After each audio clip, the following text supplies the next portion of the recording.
प्यारे बच्चों, जेसीईआरटी द्वारा क्लास 9th के लिए हिंदी बी सेट 2 का जारी किया गया मॉडल प्रश्न पत्र का आंसर आप लोगों को इस वीडियो के माध्यम से बताऊंगा।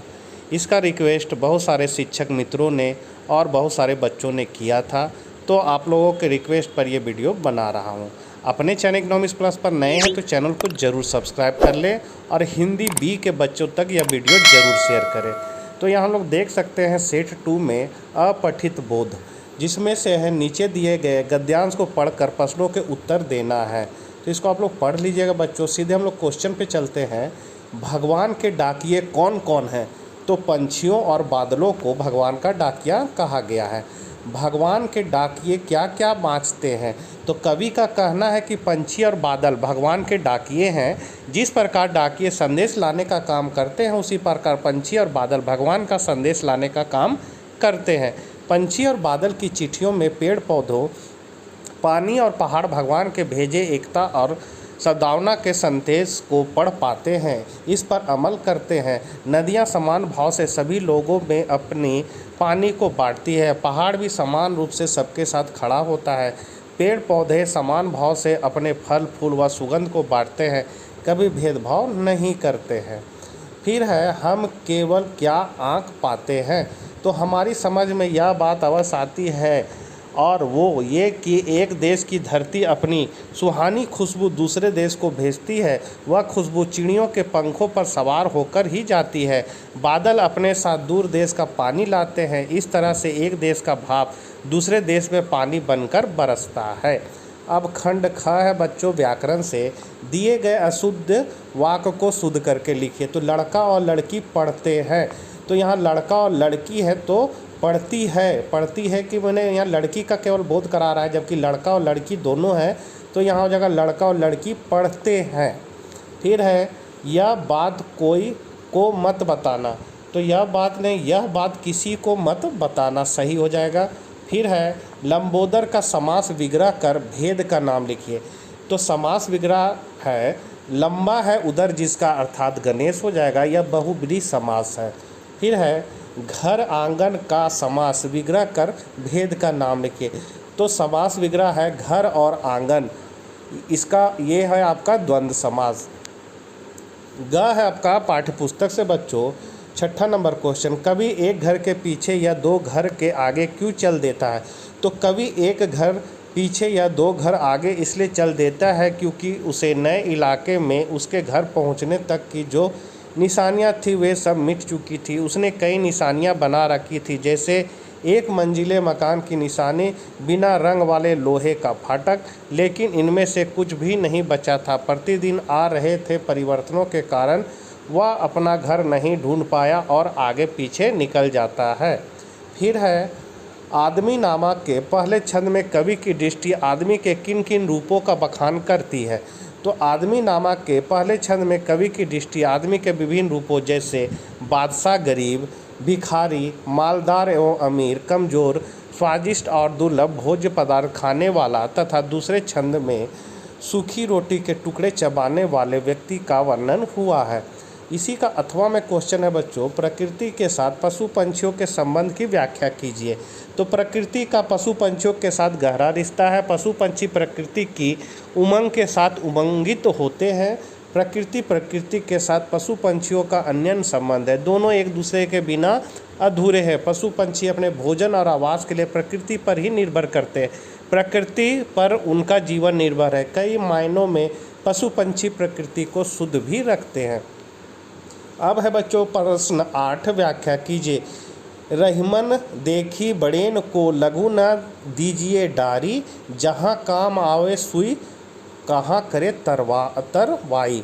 तो इसमें कहता है, रहीम जी कहते हैं, रहीम ने इस दोहे में बताया है कि हमें कभी भी बड़ी वस्तु की चाहत में छोटी वस्तु को फेंकना नहीं चाहिए, क्योंकि जो काम एक सुई कर सकती है वही काम एक तलवार नहीं कर सकती। अतः हर वस्तु का अपना अलग महत्व है। ठीक इसी प्रकार हमें किसी भी इंसान को छोटा नहीं समझना चाहिए। जीवन में कभी भी किसी की भी ज़रूरत पड़ सकती है। सभी अच्छा व्यवहार बनाकर रखना चाहिए, मतलब सभी से अच्छा व्यवहार बनाकर रखना चाहिए। अब अथवा में इसका क्वेश्चन है, रहीमन पानी राखिए बिनु पानी सब सून, पानी गए न उबरो मोती मानुष चून। तो इस दोहे में पानी शब्द का 3 बार प्रयोग किया गया है और इसके 3 अर्थ निकलते हैं। यहाँ पर पानी का पहला अर्थ मनुष्य से जोड़कर किया गया है। रहीम कहना चाहते हैं कि मनुष्य को पानी रखना चाहिए, अर्थात पानी को विनम्र होना चाहिए। पाने का दूसरा अर्थ मोती के चमक के संदर्भ में है, मतलब पानी का दूसरा संदर्भ क्या है, तो मोती के चमक के संदर्भ में। मोती, यहाँ जगह मोती अपने चमक के बगैर कुछ भी नहीं है, मोती की पहचान ही उसकी चमक है। पानी का तीसरा अर्थ यहाँ पर चून अर्थात आटे से जुड़ा है, बिना पानी के आटा कुछ भी नहीं है। रहीम इस दोहे के माध्यम से कहना चाहते हैं कि जिस प्रकार मोती का चमक के बगैर कोई मोल नहीं, आटे का पानी के बगैर कोई मोल नहीं, उसी प्रकार मनुष्य का सम्मान, विनम्रता तथा लज्जा का बिना कोई मोल नहीं होता। अब है बच्चों 9वां, आशय स्पष्ट करना है। सर चंद्रशेखर वेंकट रामन के लिए सरस्वती की साधना सरकारी सुख सुविधाओं से कहीं अधिक महत्वपूर्ण थी। तो ये है, रामन जिज्ञासु प्रवृत्ति के शोधरत वैज्ञानिक थे, मतलब शोध करने वाले थे। उन्होंने शुरुआत में क्या हुआ कि सरकारी नौकरी अवश्य की, परंतु अध्ययन एवं शोध का अवसर मिलते ही उन्होंने मोटा वेतन और ढेरों सुख सुविधाएं त्याग कर कोलकाता विश्वविद्यालय में कम वेतन वाला पद ग्रहण कर लिए। इस प्रकार उन्होंने सुख सुविधाएं की जगह अध्ययन अध्यापन को महत्व दिया। अगला है, जज को वल्लभ भाई पटेल की सज़ा के लिए 8 लाइन के फैसले को लिखने में 1.5 घंटा क्यों लगा? तो सरदार पटेल को गिरफ्तार करके बोरसद की अदालत में लाया गया, जहां जज के सामने उन्होंने अपना अपराध मान लिया, परंतु अभी भी जज के लिए फैसला करना मुश्किल था कि वह क्या फैसला दे, क्योंकि अपराध तो कोई था ही नहीं और गिरफ्तार किया गया था, तो फैसला तो देना ही था। वह किस धारा के तहत और कितनी सज़ा सुनाए, इसलिए उसने 8 लाइन का फैसला देने में 1.5 घंटा लगा दिया, क्योंकि सरदार पटेल ने अपराध स्वयं स्वीकार कर लिया था। अगला है, लेखिका ने गिल्लू को क्यों और कैसे मुक्त किया? तो जब गिल्लू के जीवन का पहला बसंत आया, तब बाहर की गिलहरियाँ खिड़की की जाली के पास आकर चिक चिक की आवाज़ करके मानो कुछ कहने लगी। गिल्लू भी जाली के पास बैठकर अपने पन से बाहर झांकता रहता। जब लेखिका को लगा कि इसे मुक्त करना आवश्यक है, इसलिए कीले निकालकर जाली को एक कोना खोल दिया। ऐसे लगा कि गिल्लू ने इससे बाहर जाकर जैसे मुक्ति की सांस ली। लेखिका के हृदय में जीवों के प्रति दया का भाव था, वह उनकी इच्छाओं का सम्मान करती थी। वह पशु पक्षियों को किसी बंधन या कैद में नहीं रखना चाहती थी। जब उन्हें महसूस हुआ कि गिल्लू बाहर जाना चाहता है, तो उन्होंने उसे बाहर जाने के लिए स्वयं रास्ता दे दिया। अब खंड घ है बच्चों रचना से। तो अपने विद्यालय के खेलकूद दिवस के बारे में बताते हुए पिताजी को पत्र लिखे। तो इसका आंसर होगा, पूजनीय पिताजी चरण स्पर्श। हम सब यहाँ खुश हैं और आशा करते कि आप भी ईश्वर की कृपा से अच्छे होंगे।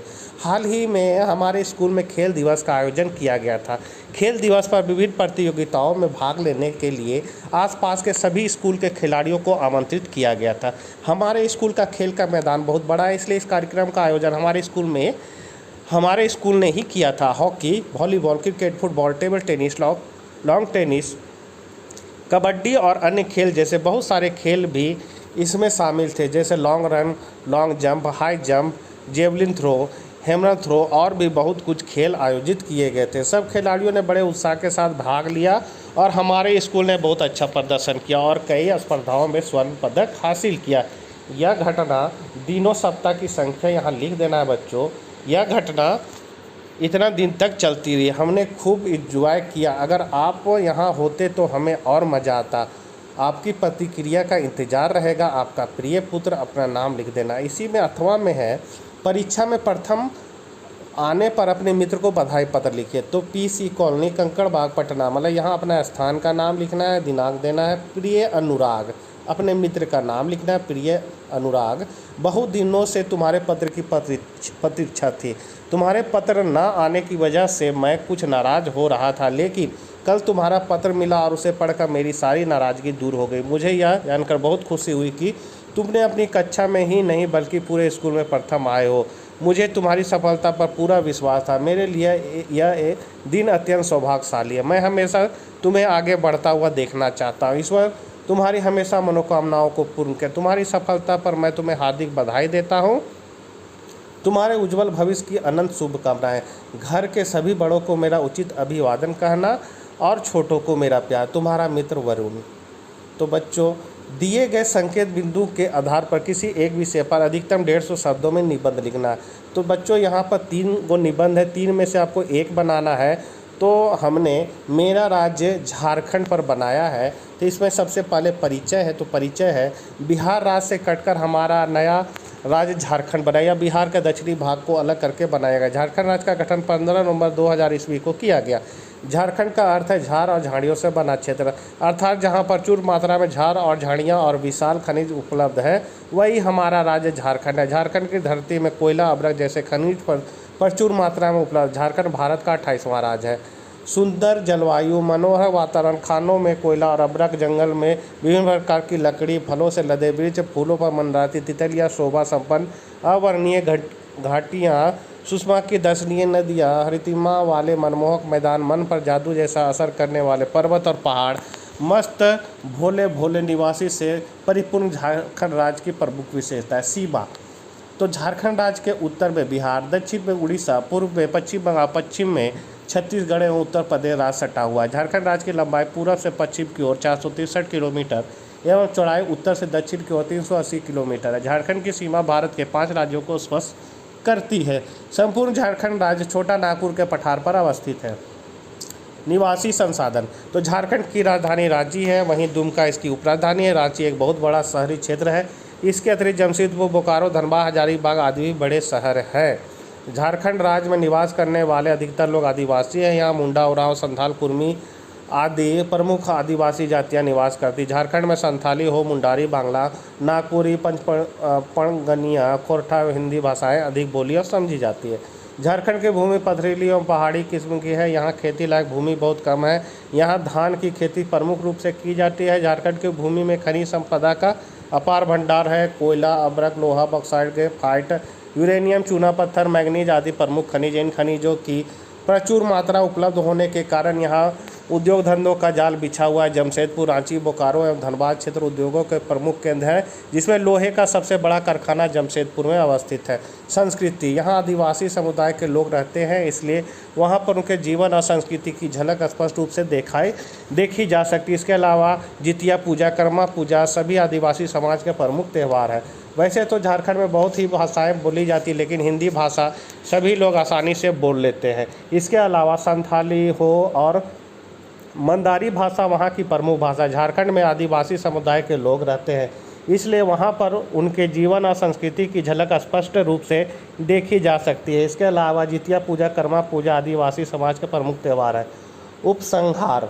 तो झारखंड राज्य जब से नए राज्य के रूप में बना है, यह बहुत खुशी की बात रही, परंतु नए राज्य के रूप में 20 साल होने के बाद भी यहाँ पर सही तरीके से विकास कार्य नहीं हो पा रहा है, जिसके कारण जनता को बहुत परेशानियों का सामना करना पड़ रहा है। साथ ही बच्चों को भी कुपोषण और बीमारियों का शिकार होना पड़ रहा है। सबसे ज़्यादा ज़रूरत हमारी सरकार को वहाँ पर जागरूक होने की है, और इसके साथ साथ लोगों को भी बहुत जागरूक होना पड़ेगा। और इसी का अथवा बच्चों वृक्षारोपण का वहाँ, तो इसको आप लोग देख लीजिए। अगर ये लिखना है तो वीडियो को रोक रोक के इसको आप लोग कॉपी पे नोट करके लिख सकते हैं। हम धीरे धीरे करके दिखा दे रहे हैं।